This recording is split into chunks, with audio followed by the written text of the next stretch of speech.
teman-teman, kita kembali lagi di acara Bincang Malam, dan di episode kali ini saya sudah bersama seorang kawan yang berada di daerah Jawa Tengah, lebih tepatnya di kota Solo. Beliau adalah seorang guru, tapi juga aktivis lintas agama lah sekarang, mulai bergerak untuk bicara banyak hal di lintas agama, keberagaman dan segala hal. Dan mungkin kita langsung kenalan dulu. Boleh dikenalkan namanya, usia, statusnya apa, mungkin menikah Oke, atau sedang obral atau apa, bolehlah semua ditulis. Semua disampaikan. oke, nama saya Albert Dananto. Usia juga ya. Usia dekade terakhir sebelum memasuki kepala ganti kepala lah. Oke. Ganti angka puluhan.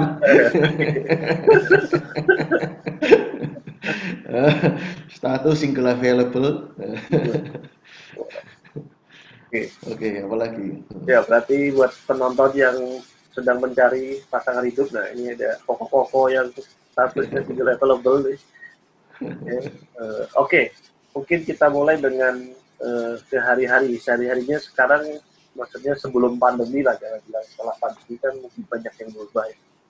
Sebelum Ya. pandemi kegiatan hariannya apa? Kalau sampai hari ini saat rekaman ya masih statusnya masih guru sih. Jadi guru di SMA Negeri 2 Salatiga, ngajarnya pendidikan agama Kristen dan budi pekerti. Ya mungkin itu yang profesi utama ya. Oh, profesional. Jadi profesi utamanya guru ya. Lalu selain jadi guru, kegiatan lainnya apa? Kan jadi guru kan hanya pagi hari. eh Kalau yang lain ya ngerintis komunitas sendiri sih. Maksudnya di komunitas Duta Kebenaran Kristus Oke, di Salatiga. di Salatiga ya. Base-nya di Salatiga ya, bukan di Solo ya. Solo Ya, hanya asal ya. Salatiga. Ya, Salatiga. Oke, jadi sudah berapa tahun jadi guru? Kalau guru baru 2018 ya. Kalau guru 2 tahun lah. di sekolah SMA. Tapi sebelumnya jadi guru rohani di mana-mana ya. Sebelumnya ya nggak tahu lah itu orang lain yang mengistilahkan nggak mengangkat diri sendiri sebagai guru.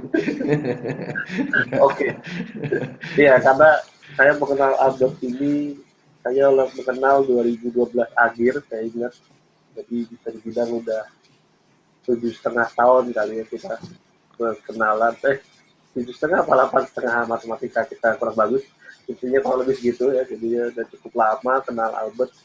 Bagaimana dulu dia masih di Jakarta dan sempat menjadi apa ya, full timer di sebuah gereja yang isinya bukan orang Indonesia malah gitu ya. Jadi mungkin kita mulai cerita dari situ. Kenapa? Jadi karena mulai cerita dari yang saya kenal lah. Jadi dulu gimana ceritanya bisa menjadi full timer di sebuah gereja yang isinya orang-orang luar negeri. Eh Intinya dulu pernah rusak lah ya. Saya pernah hidup nggak bener, lalu ditegur Tuhan, tapi kemudian ada rasanya panggilan gitu. Ini versi singkat ya, maksudnya rasain panggilan, lalu waktu di Komsel, saya cerita ke teman-teman Komsel kalau pengen pengen pelayanan sepenuh waktu gitu. Lalu salah satu teman saya di Komsel berkata, eh, jangan apa ya, jangan cuma modal perasaan gitu, jangan cuman pengen-pengenan gitu. Jadi kalau memang Tuhan yang suruh ya minta tanda, jangan pernah ngelamar di gereja, tapi biarkan gereja yang cari kamu gitu. Jadi lalu suatu saat saya ikut Natalannya Pak Pramono Limanto, waktu itu kan saya 2010 ada di komunitas BSD, komunitasnya Pak Pram, dan waktu Natalan di sebuah restoran lantai 2 saya waktu itu, acaranya diadain di lantai 2 dan di lantai 1 ada Pak Samiton Pangela ya di lantai 1. Nah, beliau menghadap ke pintu, beliau makan dan beliau ada janjian dengan orang lain dan saya di apa ya dipanggil gitu. Jadi lambaikan tangan gitu suruh gabung dan karena acaranya masih belum mulai dan saya masih memang datang lebih awal. Lalu saya ngobrol-ngobrol, ternyata waktu itu Kak Sam lagi nawarin atau nyari eh, orang untuk bisa jadi full time di gereja Nigeria. Jadi ya itu sebetulnya temannya istrinya kalau nggak salah ya. Jadi yang gereja Nigeria ini. Jadi dan teman yang ditawarin itu nggak mau. Lalu entah juga waktu itu mungkin iseng atau tidak ya, waktu itu ditanya ya, kamu mau nggak Beb? Gitu ya. Ya saya pikir karena saya sudah 2 tahun itu tadi dari 2010 saya cerita di Komsel kalau mau pelayanan sepenuh waktu itu.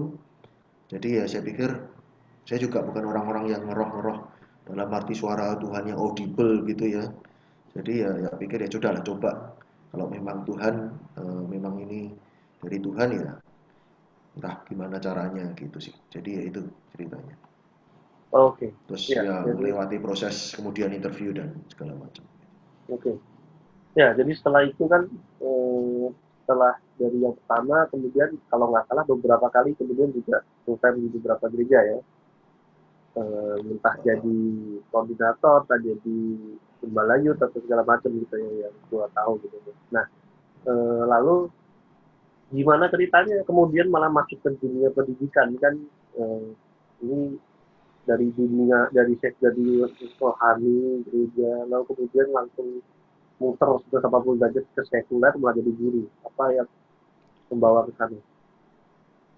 Eh Sebetulnya nggak jauh beda sih, hanya masalah tempat dan lebih formalitas saja. Cuman kalau saya dulu kan dari dulu panggilannya di remaja, jadi kalau sekarang masih ngajar di SMA ya nggak jauh beda.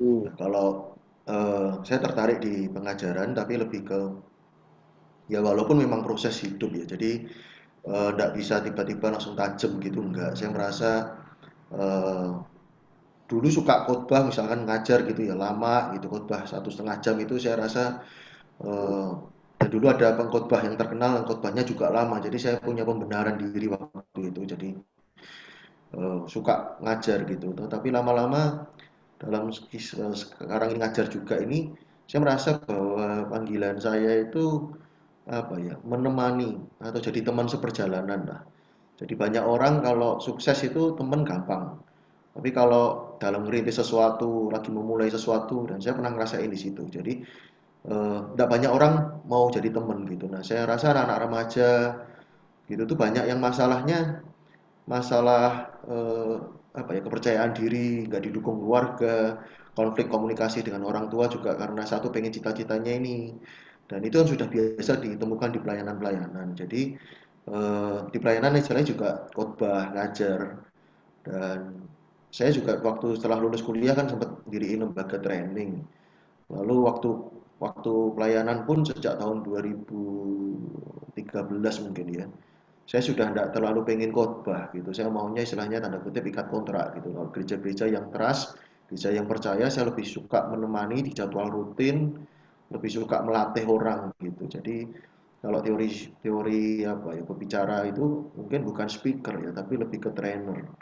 Itu lebih ke melatih orang, lebih ke workshop gitu ya istilahnya kalau bahasa-bahasa training jadi bukan yang atau coach gitu ya bukan yang public speaking yang motivator gitu ya gitu, jadi menurut saya tidak terlalu jauh beda lah antara pelayanan dan apa yang sekarang saya tekuni ini jadi masih masih dari sisi usia saya memang lebih suka remaja terus apa ya lebih suka jadi teman ya teman curhat makanya dalam sekolah pun saya sebenarnya nerabas peraturan salah satunya saya tidak mau dipanggil Pak gitu saya masih mau Hmm. dipanggil Kak gitu ya ya Hmm. kedua juga karena alasan single gitu masih supaya tidak terlalu kelihatan tua gitu Dan umurnya gitu umur sih seharusnya cocok jadi anak ya Mas Uda.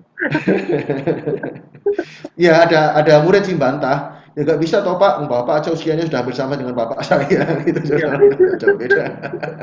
Sekarang mau ditanyain adalah yang menarik dari yang saya mengetahui Albert dari sosial media, dari kita mungkin sekali update di eh, chatting gitu ya, bahwa Albert banyak melakukan kegiatan-kegiatan yang sebenarnya kalau tadi menabrak aturan dalam pendidikan pun saya lihat cukup menabrak aturan. Padahal pelajaran agama Kristen, tetapi eh, tugas-tugas yang diberikan malah ternyata lintas agama, turun ke masyarakat, yang mana secara di sekolah hal-hal itu biasanya jarang dilakukan. Apa dasar pemikirannya? Dari mana dulu nih? Lintas agamanya atau nabrak aturannya? Nah, keduanya kan kayak misalnya di kegiatan aja anak-anak disuruh anak-anak disuruh apa disuruh ke agama lain mencari tahu lalu disuruh menceritakan kehidupan gitu kan dan itu kan biasanya kalau pelajaran anak sekolah kan nggak seperti itu pelajaran agama ya sudah ada bukunya ikutin buku lalu Eh, eh, menjelasin tokoh-tokoh Alkitab yang dari dulu ya begitu aja gitu. Nah, kenapa Albert mencoba merubah itu dengan style sendiri? oke. Eh, Sorry tak pisahin dua hal ya, karena eh, saya saya keluar dari kebiasaan, tapi tidak berarti harus selalu lintas agama sih. Hmm. Artinya murid tidak selalu dibawa ke lintas agama, enggak. Tapi kalau dalam artian tugas-tugasnya apa yang dikerjakan di kelas, mungkin saya agak yang unik gitu ya, walaupun tidak berani bilang begitu juga karena mungkin informasi saya terbatas. Hmm. Saya pikir juga banyak guru yang kreatif hari-hari ini. Eh, Ya memang secara khusus di pendidikan agama, eh, saya berpikirnya gini sih, bahwa sama seperti yang mungkin para pengamat pendidikan, ahli-ahli pendidikan atau menteri pendidikan kita, yang penting itu sekarang kan bagaimana cara belajar, bukan apa yang dipelajari. Ilmu banyak, gitu. Kita ini kan berlimpah data, ya informasi, tetapi butuh literasi, digital literasi itu kan istilahnya gitu. Nah, jadi termasuk dalam hidup itu. Lalu saya melihat bahwa ketika Yesus sebagai teladan kita, guru yang agung itu kan juga caranya tidak hanya di kelas gitu, tidak hanya hanya ngajar ngajar, tapi juga ngajar praktek gitu. Jadi tidak hanya di kelas saja. Nah, contoh yang saya pengen gitu, anak-anak muda itu karena saya cuma ngajar 3 tahun. Nah, saya kemudian menyederhanakan, saya tidak mau muluk-muluk, tidak pasang target besar.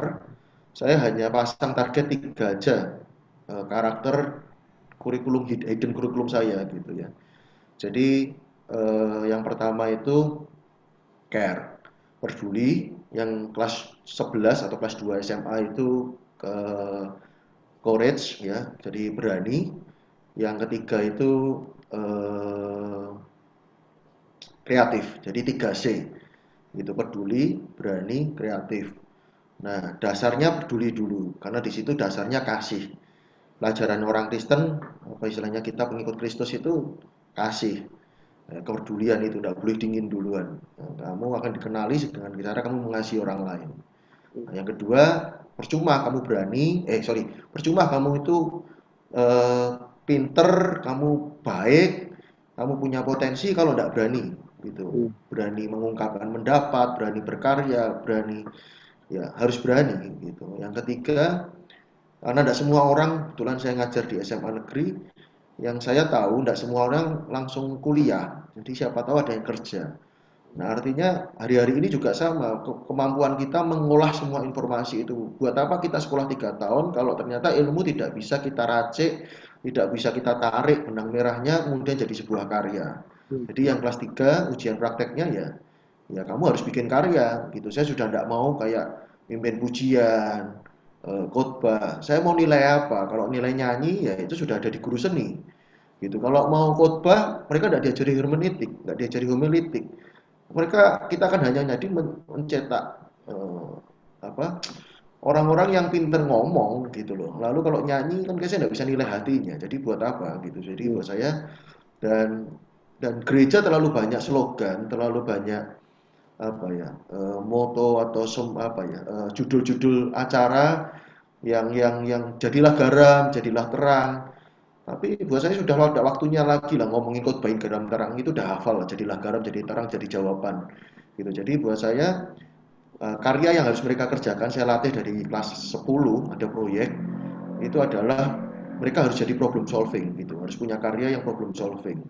Gitu. Mau jadi jawaban buat dunia gimana kalau nggak tahu soalnya. Ya. Jadi saya bikin tahapan yang kelas 10 cari masalah di sekelilingmu. Masalahmu apa? Bikin proposal ke saya. Solusinya apa?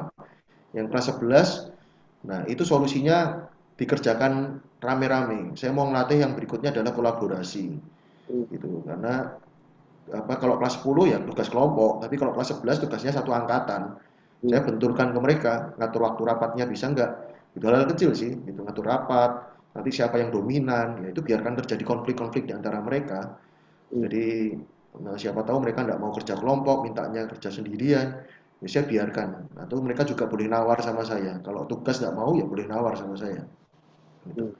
Jadi saya berikan kebebasan harus berani kelas 11. Yang kelas 12 ya tadi kreatif, karya, jadi itu. Lalu kalau untuk lintas iman, lintas agama, eh gimana ya? Saya ngelihat bahwa atau saya sendiri ngalami sih, ngerasain gitu.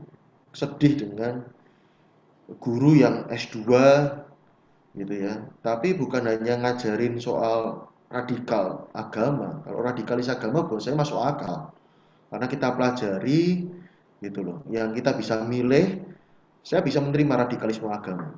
Gitu. Tetapi yang saya tidak bisa terima itu rasis gitu loh. Itu logikanya buat saya sampai hari ini tidak bisa masuk. Kita tidak bisa milih di keluarga mana, kita tidak bisa milih suku apa, tapi kalau kemudian rasis dan itu guru, nah itu buat saya wajah bangsa ini ke depan itu mengusik mengusik apa ya? Ya saya Ya. bukan merasa tokoh apa nasionalisme atau apa enggak sih. Buat saya enggak terima aja gitu loh. Kita ini saya berteman dengan orang lain, saya berteman dengan siapapun kemudian dirusak hanya karena rasis. Itu aja sih pertimbangan sederhananya dan gimana kita bisa kenal kalau kita tidak pernah berjumpa, ruang jumpa. Artinya kita mau memahami perbedaan gimana kalau kita tidak pernah bertemu. Nah, kemudian kegiatan-kegiatannya masih sederhana sih, jumpa dengan lintas iman itu kan supaya ada ruang temu. Itu aja sih. Ya. Ya. Oke, ada ruang temu lintas iman yang menarik. Nah, tadi kalau yang boleh tahu kelas 12 kan kreatif. Kreatifnya itu eh, karya kreatif seperti apa tentu yang pernah dihasilkan? Ya, minta maaf ya kemudian karena ini pernah kita diskusikan dan saya masih belum ketemu titik temu dengan apa ini manggilnya Bung atau Bro Sony. Iya, iya. uh, tapi saya nyoba terus terang, nyoba. Jadi walaupun mungkin dari sisi pendidikan bisa diperdebatkan, dari sisi akademis, dari sisi proses bisa diperdebatkan. Uh, Contohnya ya mereka harus harus bikin sesuatu dari potensi mereka. Kalau mereka sukanya musik, sukanya band, ya boleh gitu, ciptain lagu. Hmm. Kalau nggak berani ciptain lagu ya, yuk kita keluar. Jangan cuma jadi jago andang di gereja, jangan cuma minta saya tampil di gereja, apalagi di gerejamu sendiri. Ya. Saya nggak mau gitu. Lalu tiap tahun saya tingkatkan sih. Waktu pertama tahun kali kali pertama atau tahun pertama saya ngajar ya saya nggak bisa nuntut macam-macam kelas 12 baru ketemu saya setahun. Jadi eh, saya agak beda gitu masih boleh lah bakti sosial, Hmm. aksi Hmm. sosial boleh. Tapi kemudian yang tahun ini saya ubah gitu. Jadi kalau misalkan ke panti asuhan, saya tidak mau lagi ini ngomong yang lain ya, sisi yang lainnya juga ya jangan cuman bantuan sosial buat anak-anak panti, tapi karyamu apa, potensimu apa. Kalau kamu Hmm. bisa nyanyi, ya ajari anak-anak panti ini nyanyi, tapi Hmm. jangan cuma ajari nyanyi, tapi cari sampai mereka bisa tampil. Kamu Hmm. IO-nya gitu. Jadi saya pengen maksimal gitu. Jadi Hmm. ada negosiasi dengan saya, mereka bikin proposal, lalu negosiasi. Atau yang lain ya pernah saya bawa kalau modelnya sekelompoknya tidak pede gitu, orang-orangnya malu-malu. Ya Hmm. tak bawa aja ke jalanan keliling kita ngamen gitu. Hmm. Hmm. Gitu ya, ya bikinlah sesuatu yang kamu tidak pernah bikin gitu. Jadi Ya. mumpung gitu kesempatan kamu ada kesempatan seperti ini ambil gitu, berani ambil enggak gitu sih. Ya. Ya. Ya. Menarik, menarik. Ya, jadi berarti yang waktu itu Bu Albert pernah share musik video di Instagram itu kelas 12 berarti ya? Dan karya anak kelas 12. Ada yang kelas 12, ada yang kelas 10, ada yang kelas 11. Kelas 10 yang tadi mungkin problem solving sih. Enggak tahu Oh, Instagram mana yang dilihat. Oke. iya, iya, iya. Iya, perlu Instagram lu lah. Maksudnya yang foto-foto yang mana? Ya, oke. Terus, eh, Lalu bagaimana mempertanggungjawabkan itu semua, atau bisa dikatakan bagaimana kan kurikulum kan sebenarnya sudah ada buku pelajaran, sudah ada dalam setiap sekolah pasti juga punya target, punya kita arahnya ke sini. Nah, kita Abed melakukan ini kan mungkin bisa jadi tidak sejalan dengan kurikulum atau target 100% gitu kan, bisa jadi ini berbeda gitu ya. Nah, bagaimana Bro Albert kemudian menginput itu dalam nilai yang sesuai dengan kurikulum yang mengconvert hal tersebut. Eh, Kalau menilai agak beda sih ya, tapi kalau soal soal kurikulum gini, kurikulum itu kan dibagi istilahnya ujungnya dulu itu punya profil, jadi profiling dengan belajar 3 tahun ini diharapkan anak Kristen jadi apa itu harusnya dari penyusun kurikulum kan ada. Ya. Lalu di prakteknya itu ada tiga.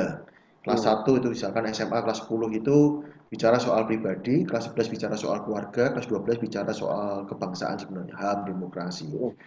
Nah, lalu dari situ di setahun ya akan bicara itu aja. Kelas 11 Hmm. itu dari awal 1 semester apa 2 semester itu bicara soal keluarga.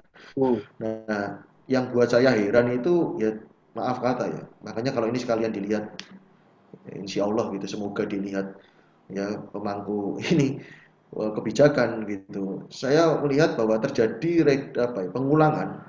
Hmm. Ya, materi-materi itu hanya pengulangan demi pengulangan, kalimat pendek intinya lah, paragraf itu bisa singkat tapi dibuat panjang. Saya Ya. baru-baru ini kaget menemukan buku pelajaran kelas SD itu 200 halaman. Dan Ya. itu tulisan gitu loh. Lalu contoh-contohnya lagi kan belum belum tentu Indonesia. Jadi saya bisa ngajar bahan 1 semester dalam kurang dari setengah semester. Jadi Ya. saya tidak mengikuti lagi silabus dalam arti, oh ini materi bab ini harus diajarkan sekian kali pertemuan.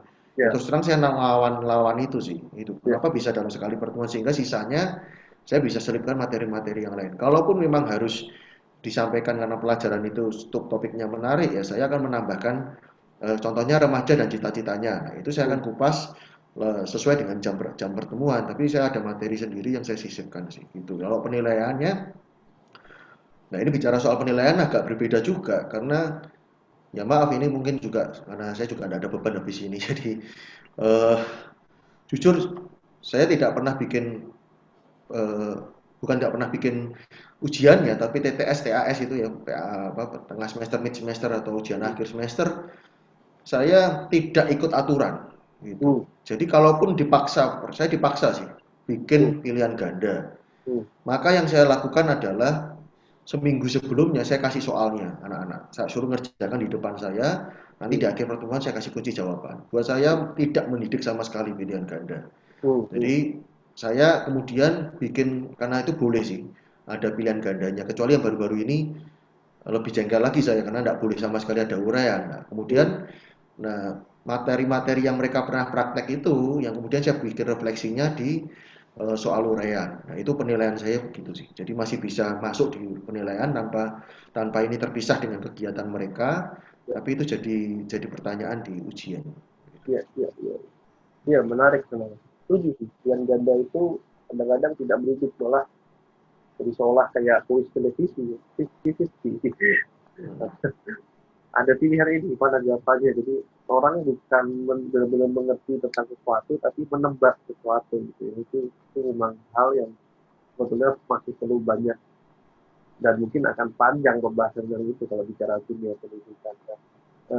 Tadi bicara bahwa kurikulumnya ada, lalu kemudian bisa diselesaikan dalam waktu singkat, lalu sisanya banyak dimasukkan hal lain yang tadi juga disebutkan. Ada penolakan ya sih dari pihak sekolah, dalam artian hal tersebut ditolak dari mungkin orang tua atau mungkin guru atau mungkin muridnya sendiri. Eh, Relatif enggak ya. Walaupun saya pernah ditelepon orang tua sih.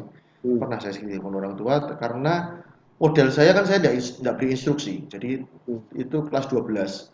Hmm. Jadi saya minta mereka ajukan diri proposal mau bikin apa. Saya tidak pernah Hmm. tunjuk. Mau Hmm. kelompok mau pribadi, yang penting mereka bisa tanda kutip bukan saya sebetulnya tidak minta perdebatan, tapi Hmm. mereka harus bisa mempertanggungjawabkan apa yang mereka tulis di proposal. mm, Nah, ketika saya mau, mereka juga tidak menyerah ketika saya tolak. Sama mm, kan seperti skripsi, dicoret mm, gitu, ulang atau ganti. Jadi mm, eh, apa namanya? Ketika ditolak, lalu sebetulnya anak itu sudah saya setujui mm, gitu. Tetapi lapor ke orang tuanya tidak seperti itu. Lapor ke orang tuanya saya mempersulit dia gitu. mm. Itu yang pertama kalau dari orang tua. Kalau Ya. dari sekolah relatif tidak, apalagi yang karena negeri, guru Mm, agama lain nggak peduli karena juga nggak tahu materinya kita. Nah justru saya mau ngomong di sini, justru tantangan saya dari guru sesama guru Kristen. Jadi bukan guru pelajaran agama Kristen, tapi guru yang beragama Kristen. Itu menurut saya justru kadang kala ada tantangan dari mereka sendiri. Gitu. mm. Contohnya, salah satu contoh. Ya Pak, nggak usah neko-neko lah. Jadi sejak awal saya masuk pun udah begitu. Pak, nggak usah ngajuin apa ya, minta ini itu ke pimpinan, ke kepala sekolah, ke sekolah. Dan buat saya aneh gitu loh. Saya belum nyoba. Contoh katakanlah, misalkan saya tidak ada gitar, maksudnya kami Mm, murid-murid tidak ada gitar untuk ibadah. Ketika diberi kesempatan sekolah, oh silahkan siapa mau mengajukan untuk sarpras, sarana prasarana. mm, Ya buat saya kan mestinya saya berani nyoba dulu ngajuin gitu dan ternyata ternyata sekolah saya baik banget gitu loh. Saya minta minta gitar, diberi bass, diberi kajun, diberi gitar listrik, karpet pun diturutin, terus retret diturutin, Natal diturutin, hampir semua permintaan bahkan tutup apa kami nyebrang nyebrang bedung itu kehujanan terakhir diturutin semua gitu. Alat peraga diturutin gitu ya. Justru orang-orang Kristen yang nggak berani jangan beginilah kita ini minoritas gitu. Aneh buat saya. mm. Hmm. Iya, iya, iya, iya, iya, iya, iya, iya, iya. Justru malah tantangan dari dalam ya selalu ya.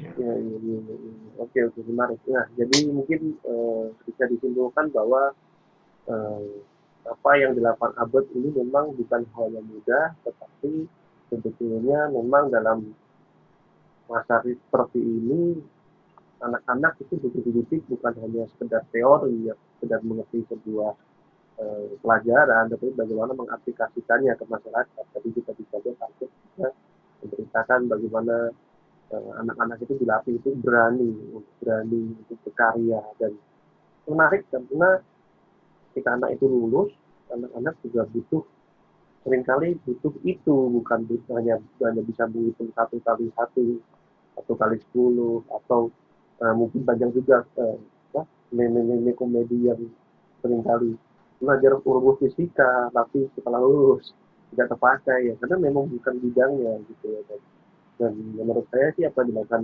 Albert ini cukup luar biasa. Nah sekarang kita lanjut ke tadi pemikiran bahwa eh, ada banyak tadi ya ada bahwa misalnya bahwa di gereja banyak fokusnya tidak seperti ini seperti apa yang dikatakan Albert lalu pendidikan agama juga seperti itu. Nah menurut Albert sendiri tadi kan Albert ada cerita nih anak-anak berfungsi di masyarakat tidak cuma pakem-pakem atau slogan-slogan jadilah dalam jadilah terang. Nah, menurut Guru Albert ini pendidikan agama Kristen yang ada di sekolah maupun di gereja saat ini itu kondisinya seperti apa? Apakah sudah sesuai dengan firman Tuhan atau kebanyakan lari masih dengan firman Tuhan? Eh, saya lebih berani jawab di sekolah ya. Hmm. Lebih berani apa ya, saya percaya diri untuk tentang yang di sekolah. Problemnya SDM, problemnya di sekolah itu kurikulum juga eh, tidak apa ya namanya, tidak berani diotokritik gitu, tidak berani dievaluasi. Tadi sempat nyebut tentang berani. Saya sebetulnya juga enggak berat-berat atau enggak punya merasa sampai yang orang jadi orang yang sangat berani juga enggak sih. Hmm. Sebenarnya sederhana aja contoh ya. Sekarang ini kayak Google Form gitu ya atau Microsoft keluarin untuk ujian gitu. Itu kan Ya, pilihan ganda. Pilihan ganda sebetulnya bisa bisa banyak model, bisa skala, bisa betul salah, bisa bisa ya, jawaban boleh dari satu, Dropbox. ya. Nah, itu kan sebetulnya memungkinkan, tapi kita itu aja enggak, maksudnya terlalu terlalu apa ya, nggak mau keluar dari rasa nyaman, nggak mau berpikir, nggak mau Hmm, hmm, mengevaluasi diri, nggak mau maju. Nah, ya, ya. ya walaupun ada, terus terang mungkin ada ya guru-guru yang maju, tetapi guru agama kok menurut saya, yang saya lihat ya, ya mungkin walaupun prosentasenya kecil, bukan kita mungkin berkata, oh karena kita minoritas mungkin jumlahnya tidak seberapa. Tapi kalau pembuktian saya di Google, kalau Anda kita cari materi pendidikan agama, Ya. itu sangat minim. Hmm, Jadi untuk berbagi pun juga enggak gitu loh. Jago kandang kita semua ini, hmm, eh, dan juga tidak apa ya namanya, tidak berkarya. Gurunya sendiri tidak berkarya sesuatu, tidak mengikuti zaman. hmm, Nah, hmm, kalau di gereja, ya minta maaf sih sebelumnya, tetapi dugaan saya itu karena kita terjebak kepada religiusitas, tidak pada spiritualitas. hmm, Jadi setuju dengan salah satu lembaga penelitian yang menyatakan hal itu gitu loh. Kita ini aktif pelayanan tetapi tidak punya kedalaman. Dan itu hmm, mungkin juga bukan hanya Indonesia. hmm, Baru beberapa tahun yang lalu saya ikut seminar juga, pembicaranya dari luar, hmm. sama sih membahas apa namanya, persoalan ini gitu. Jadi aktif gitu ya, kita hanya masalah ibadah gitu, IO, event ibadah di gereja, Hmm. tetapi kehilangan kedalaman spiritualitas gitu Ya, dengan kita ya, dengan ya. Tuhan. Oke, jadi menurut ini, jadi kita udah sedikit bergerak maju. Jadi kalau kita lihat nih, baik itu di sekolah maupun itu di gereja, seringkali anak-anak diajarkan mengenal Tuhan atau mengenal agama itu dengan cara menghafal. Waktu kita sekolah, kita disuruh belah. Ujiannya adalah, ujian praktiknya adalah maju ke depan, doa Bapa kami, pengakuan Imam Basuki. Apalagi waktu itu lupa. Tapi selalu adalah hafalan. Nah, kalau enggak, eh, 10 ayat yang kamu hafal, suruh maju di depan. Itu selalu ujian praktikannya adalah seperti itu. Nah, sampai di gereja harus baca satu hari satu pasal, harus baca satu hari 4 pasal. Sekolah minggu juga sama, harus menghafalkan ayat Alkitab. Dikasih ayat, minggu depan suruh maju. Hafal enggak? Nah, sistem ini sebetulnya dibutuhkan enggak sih? Atau memang itu sebenarnya tidak efektif, akhirnya menghasilkan orang yang hanya hafalan tapi tidak mendalam tadi. Kalau dari segi kacamata Albert sebagai seorang yang ada di akademisi dan juga seseorang yang memang besar di gereja, praktek-praktek seperti ini tuh masih diperlukan kan dengan kondisi gereja hari ini, dengan kondisi pendidikan hari ini, dan kondisi dunia hari ini. Kalau soal praktek ya mungkin tidak ya, tapi kalau soal soal hafalan ya mungkin dalam hal tertentu hafalannya sendiri itu kan netral gitu loh. Artinya tidak ada yang jelek dengan hafalan gitu. Ada beberapa hal yang kita memang dalam hidup ini perlu menghafal Hmm. gitu loh. Tapi kalau terus bertahun-tahun hanya itu, ya saya rasa enggak lah ya. Ya, Artinya eh, menarik sih buat saya, yang saya pakai ya.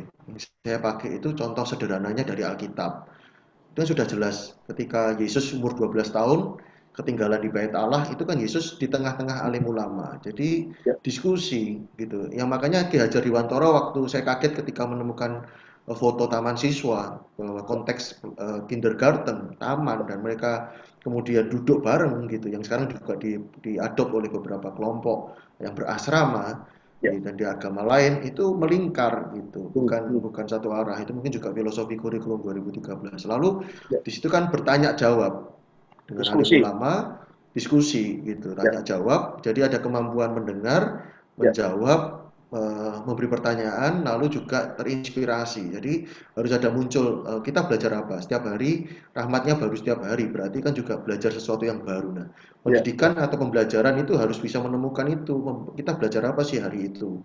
Nah, Hmm. jadi kemudian juga kemampuan orang gini, kita sering dengar kalau orang pinter itu ditentukan dari jawaban, tapi kan di sisi yang lain bukan itu aja. Orang pinter bisa dilihat dari cara bagaimana, pertanyaan apa yang diajukan, Ya. gitu. Jadi ya tidak hanya melatih orang dengar, jadi hanya khotbah satu arah, tapi bagaimana diajak untuk anak muda ini tanya, gitu.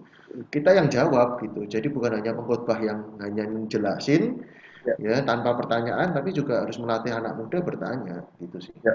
Ya. Ya. menurut Albert nih, dengan apa yang sudah dilakukan, ya kan yang Albert lakukan ini kan tadi berkomunikasi juga dengan orang tua. Artinya dari sektor orang tua dan guru sudah memberikan hal ini. Dan harapannya ini jadi lebih ke harapan sih, kita nggak akan bahas bagaimana gereja hari ini yang seperti apa dengan fenomena dengan jadi, tapi apa sih yang masih kurang dari gereja untuk dalam hal konsen untuk mendidik generasi, mendidik anak-anak muda, lalu kemudian menemani mereka sampai mereka akhirnya menjadi seseorang yang memang berhasil dalam artian di sini bukan hanya berhasil yang nilai dirinya yaitu kaya raya pinter, tapi lebih kepada berhasil menjadi pribadi yang memang seperti yang Yesus ajarkan gitu kan. Apa sih yang masih kurang dari gereja dan apa yang dibutuhkan dari itu? Eh, saya tidak bisa berani bilang ini objektif, tetapi subjektif ya. Artinya Ya, ini memang dari saya melihat dan saya merasakan. Kalau boleh sih, hmm, saya ini hari-hari ini kemarin ini kok tiba-tiba jadi baper gitu loh. hmm, Apa ya? Terharu sekali. hmm, Saya belum ketemu istilah istilah yang tepat untuk mempersonifikasi saya gitu. ya, Saya ya, gambarkan diri saya seperti apa, tetapi hmm, saya tuh pengen gini loh. Di gereja itu ada orang-orang yang seperti juri di God's Talent hmm, gitu, yang menekan golden buzzer itu loh. hmm, Itu kan buat saya luar biasa ketika dia tahu betul, dia punya sense. Tidak berani jaminan sih yang dilihat itu sukses atau enggak. hmm, Gitu. Tetapi dia punya sensi juri ini suatu saat bakal orang hebat, ini artis hebat, ini talent apa talent bener gitu loh. hmm, Sehingga dia berani gunakan hak veto yang satu kali saja tiap tiap musim kalau enggak salah hmm, ya. Itu satu kali aja untuk dia berikan itu, dan itu membawa orang yang diberi golden buzzer itu melompat levelnya, ya, lompatan. Nah, hmm, nah itu yang saya rasa perlu. Jadi melihat orang jangan sebagai angka. hmm, Itu the spirit angka dan apa lagi hari-hari ini percuma gitu loh kalau maaf ya. Kita ini hanya pindah dari offline ke online yang ujungnya angka lagi. ya, Gitu loh. Kalau dari dulu kita gereja tanya, jemaatmu berapa? Kamu di gereja mana? Oh, gereja hmm, kecil ya? Oh, gereja hmm, besar ya? Ukuran kecil besarnya pada jumlah. ya, Nah, kalau sekarang juga sama online. hmm, Berapa viewermu? Berapa subscribermu? ya, Gitu. Melihat manusia sebagai manusia, melihat orang sebagai orang.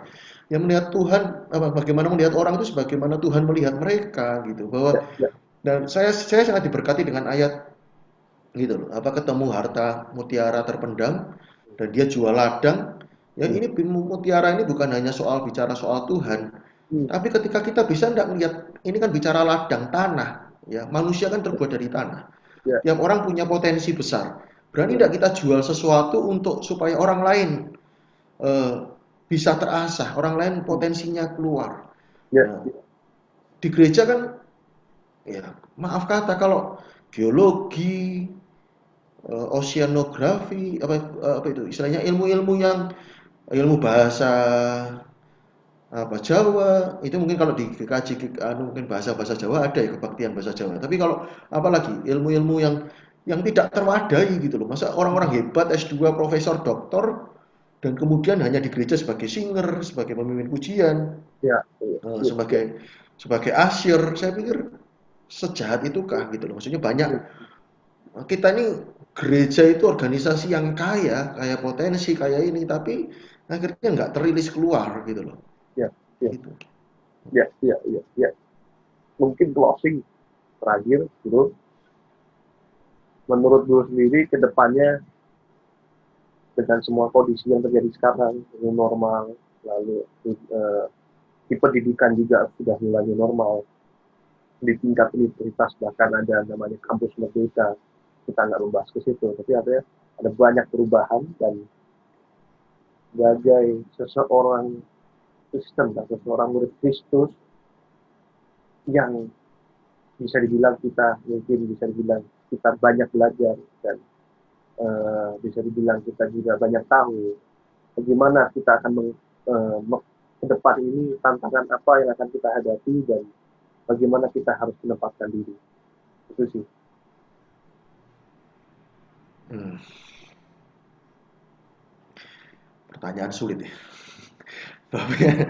babnya kan masa depan sama-sama belum masuk. Iya. Ya, tapi kan maksudnya kita kan juga bisa melihat nih apa yang sedang terjadi, lalu bagaimana dengan apa yang Ya, proses ini lebih ke nggak apa ini pandangan personal aja sih. Jadi pandangan personal nggak perlu wah sebentar saya dengarkan suara Tuhan dulu nggak seperti itu juga. Maksudnya tidak tapi semua justru orang audible kan. Tapi lebih ke ini sih, lebih ke menurut proses hidup yang terus alami, lalu bagaimana tuh melihat pandangan Tuhan terhadap hidup itu selama beberapa tahun sampai umur sekian, lalu masuk ke dunia pendidikan dan lu juga lama di dunia rohani, maksudnya di pekerjaan. Nah, ke depan ini dari semua fenomena yang sedang terjadi, anak muda itu harus bersiap apa menurut gue? Selain oke. tadi kan menarik nih ada dibahas kayak nggak ngomong angka lagi, lalu dalam pengajaran juga Guru Abed kan juga eh, membawa anak-anak ini untuk bisa beraplikasi di masyarakat, tapi jadi tidak cuma sekedar tahu pinter belajar tetapi di luar juga terpakai. Nah ini ke depan ini menurut bro akan ada tantangan apa lagi dan seperti apa? Oke, saya ngambil kata kuncinya tadi kalimat pertama sih tentang sebagai anak Tuhan. Ya, Kalau sebagai anak Tuhan, sebagai hamba Tuhan, sebagai tadi orang Kristen itu, saya justru melihat gini, eh, kita ini sekarang ini, kemarin-kemarin ini kalah semua gitu. hmm, Kalahnya tuh apa? Menurut saya sampai hari ini masih mempercayai yang pertama takdir atau kodrat kita itu kita ini manusia roh ya, yang punya jiwa tinggal di dalam tubuh ya, gitu yang kemarin kita sempat diskusikan itu jadi mau tidak mau kita harus menyadari roh itu nyata ya, setuju. gitu. Ya, Kalau kita bisa mempercayai kemarin kita diskusikan itu mempercayai kuasa gelap itu nyata ya semestinya kita juga harus mempercayai roh Tuhan itu nyata gitu. yes, ya, Nah, yang salah ini kan pada praktek pada prakteknya gitu, ya, yang kita sebut ngeroh dan apa. Tapi buat saya ngeroh itu normal dalam ya, konteks karena kita harus kembali kepada roh. Artinya, nah kalau kita ke depan ini, saya mempercayai apa yang ditulis Alkitab. Karena saya Kristen, saya mempercayai Alkitab itu ya dan amin. ya, Artinya Tuhan tidak akan bergerak di luar apa yang dikatakannya. Jadi kalau kita mau tahu masa depan ya kita harus tahu dari apa yang kata Tuhan di firman Tuhan. ya, Nah, jadi menurut saya ya harus connect dengan Tuhan. Nah, yang lemah atau tadi kalau bicara soal gereja adalah gereja kehilangan kuasa, hmm, gitu.